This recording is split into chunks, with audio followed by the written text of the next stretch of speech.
win the division. And so I agree with you. It'd be a huge statement for them, particularly doing it in Philly.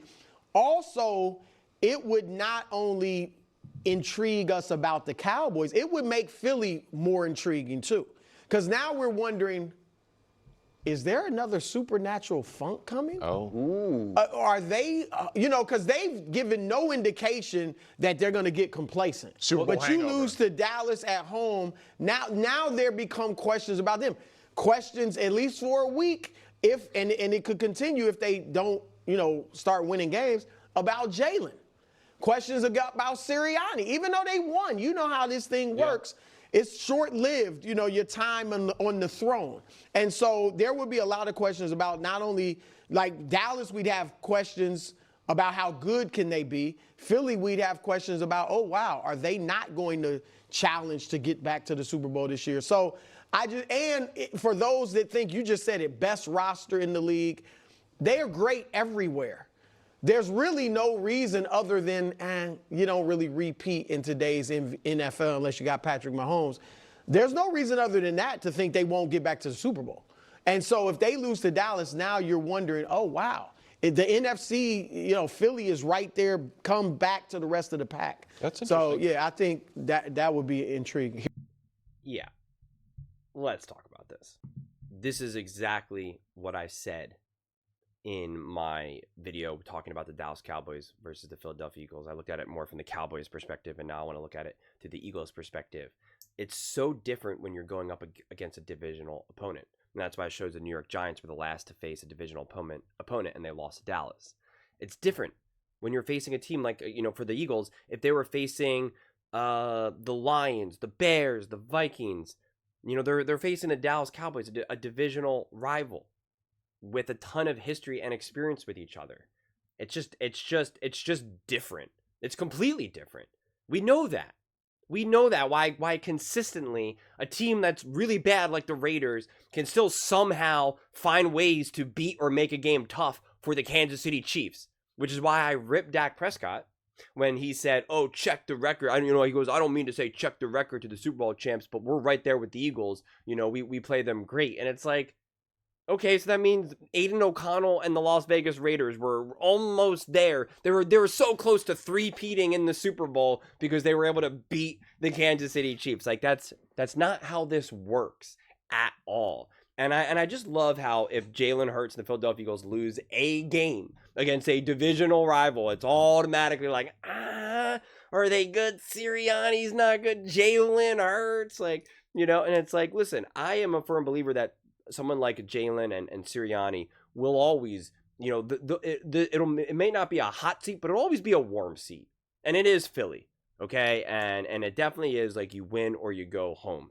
And so I think the seat will always feel a little warm, right? It's just, you got to compete. They are not the Dallas Cowboys. They are not willing to just keep going in circles with Jason Garrett or Mike McCarthy and Dak Prescott and Roma. Like, that is not who the Philadelphia Eagles are, okay? And so, yeah, if they start off and it's really bad and Jalen Hurts looks bad and Sirianni looks like he doesn't know what he's doing and he's yelling at fans, whatever, like, yeah, then that'll happen. But if they just simply lose a game, like, no, you're allowed to lose games. You're allowed to lose games. Josh Allen's lost games. Lamar Jackson's lost games. Patrick Mahomes has lost games. Like, Tom Brady has lost games. This may surprise you. I don't know if you guys know this. Some of you maybe haven't watched football, pre-2023 or 2024. But Tom Brady, this is 100% true, and you can look this up. I swear I'm not lying. Tom Brady has actually lost football games in his career.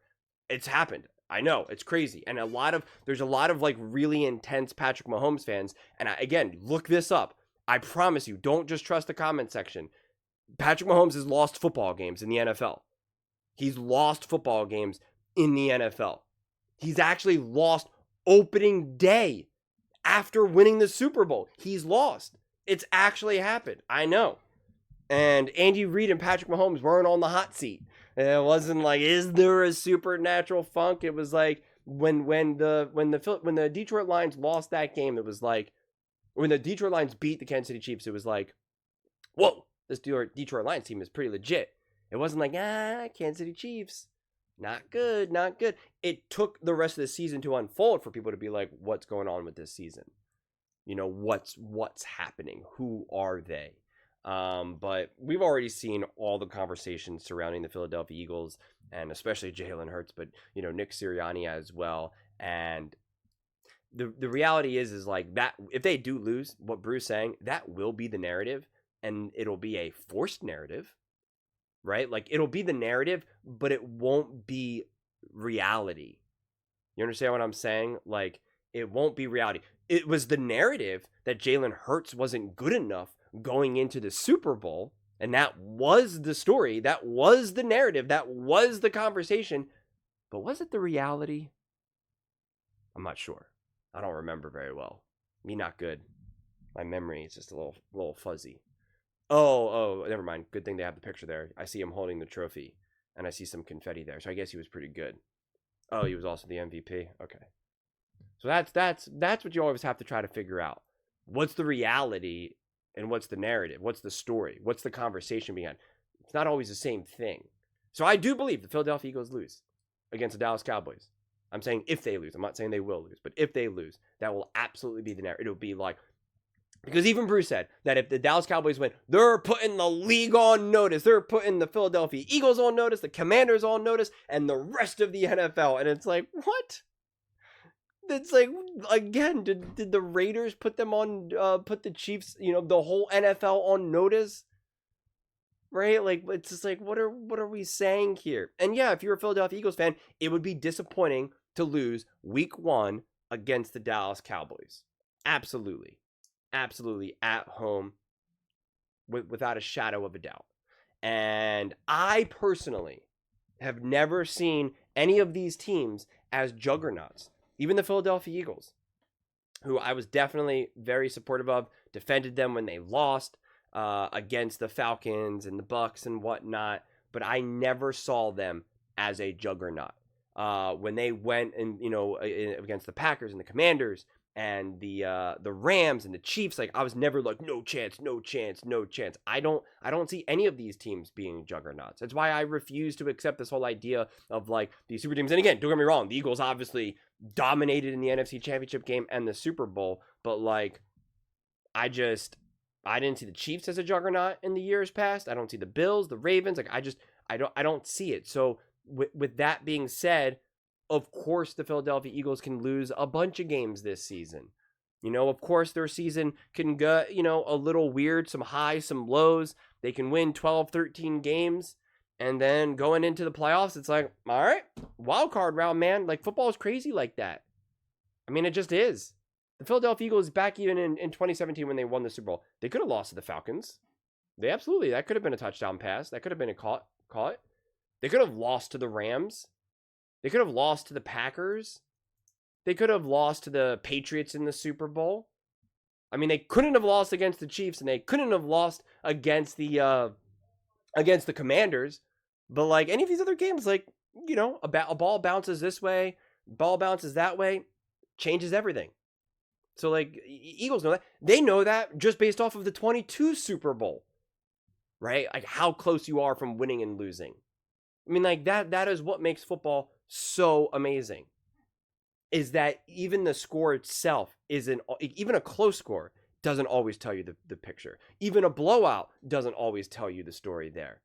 Like you really have to watch. You really have to say, and that's why I always find one of the most interesting things I find is when we do make statements where it's like, oh, you know, if it wasn't for that interception or if it wasn't for that one fumble going off of so-and-so's leg and out of bounds, the Eagles would have lost or something. And it's like, sometimes that statement is true. And then because other times people will say, well, you could say that about every game. And it's like, kind of.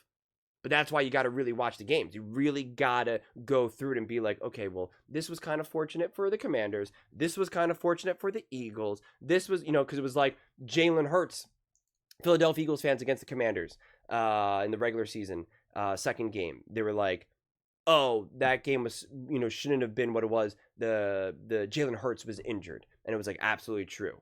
But also the Commanders like fumbled the ball, you know, and a couple of them were like unforced. And so it's like, both teams, and that's why during that game I said, or after that game I was like, throw that game out. That game means nothing to me. Jalen Hurts wasn't even playing. The Commanders didn't play particularly well. Devontae Smith is dropping passes. It's like, it was a weird game. They couldn't really run the ball with Saquon Barkley after Jalen Hurts went down. It's like, this game is meaningless to me from a Commander's perspective and from a Philadelphia Eagles perspective. There was too much nonsense going on to try to explain it away, or to have like any actual concrete conclusions. And so that's why it's like, watch the game. Right. If Jalen Hurts is 15 for 45, 2 interceptions and a touchdown and a fumble, then yeah, I think it's fair to be like, ugh, that was not a good game from Jalen Hurts. Like, what's going on here? But like, we got to watch these games unfold, man. And again, I appreciate us just still trying to talk football, us trying to have conversations. I love it. I need it too. It's July. I want it. But like, to say that if the Philadelphia Eagles lose, it's going to be a supernatural funk and, they're not that good, and Nick Sirianni and Jalen Hurts and the Cowboys putting the league on notice. And it's like, oh my gosh. I forgot how how much we run with stuff. I mean, it's why the Dallas Cowboys, in 21, 22, and 23, they're 3-time off-season Super Bowl champions. They're 3-time regular season Super Bowl champions. Nick Wright always likes to drop the banners for the Buffalo Bills and the Baltimore Ravens. It's like, oh, everyone always says they're going to win, and drops the banners to make fun of them. Do that about the Dallas Cowboys. But those are just my thoughts. I'd absolutely love to hear yours. What do you guys all think about, what would it mean for the Philadelphia Eagles to either win or lose? But definitely think more about a loss, because I don't think a win really means that much. So it'd be more interesting to kind of contemplate, like, what would a loss mean for the Philadelphia Eagles? Let me know in the comments below. I read every single comment. So whether you agree with me or disagree with me, either way, let's get in some discussions. Let's get in some fights. But ultimately, let's just have some fun. And please do consider subscribing. We are building an amazing community here, and absolutely love to see you part of it. I want to build something that we all genuinely feel connected to. Something that we're really excited to be part of. I think we're on our way to doing it. Please don't forget to give this video a thumbs up, as it really does help with the visibility and the algorithm. Thank you so much. See you next time.